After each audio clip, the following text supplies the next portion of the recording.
भगवान भोलेनाथ और माता पार्वती अपने भक्तों का कल्याण करें। यह कथा शिव पुराण से ली गई है और आज हम इस कथा में ब्रह्मा, विष्णु और रुद्रों के आयु काल के बारे में जानेंगे। तो आइए कथा सुनते हैं। परमेश्वर बोले, हे विष्णु, तुम्हारे संबंध में मेरी यह और भी आज्ञा है कि तुम सर्वदा सब लोगों में पूज्य और मान हो। तुम अनेकों अवतार धारण कर जीवों का कल्याण कर अपनी कीर्ति का विस्तार करोगे। तुम में और रुद्र में कोई भेद न होगा। हे नारद, ऐसा कहकर मुझ ब्रह्मा का हाथ विष्णु के माथे पर धरकर शिव जी ने कहा कि तुम सर्वदा इनके दुख में सहायता करना। अब इन तीनों देवताओं के आयुर्बल को सुनो। 4000 युग का एक ब्रह्मा का दिन होगा और इसी क्रम में रात को भी जानना चाहिए। 3 दिन का एक महीना और 12 महीने का एक वर्ष, इस प्रकार के वर्ष प्रमाण क्रम से ब्रह्मा की 100 वर्ष की आयु होगी और वह विष्णु जी का एक दिन कहलाएगा और वह भी इस प्रकार के प्रमाण से 100 वर्ष जिएंगे तथा विष्णु का एक वर्ष रुद्र के एक दिन के बराबर होगा और इस क्रम में वह भी 100 वर्ष तक स्थित रहेंगे।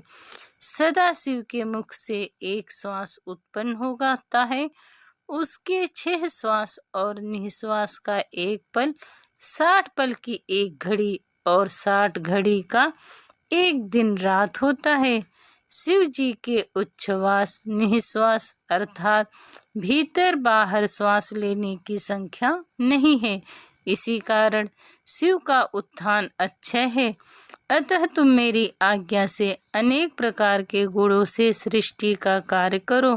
ब्रह्मा जी कहते हैं कि जब शिव जी ने ऐसा कहा तब उनके वचनों को सुनकर विष्णु जी ने विश्वेश को प्रणाम कर कहा, हे कृपा सिंधु, मैं आपकी सब आज्ञाओं को सर्वदा के लिए सिरोधार्य करता हूँ और वचन देता हूँ कि ऐसा ही करता रहूँगा।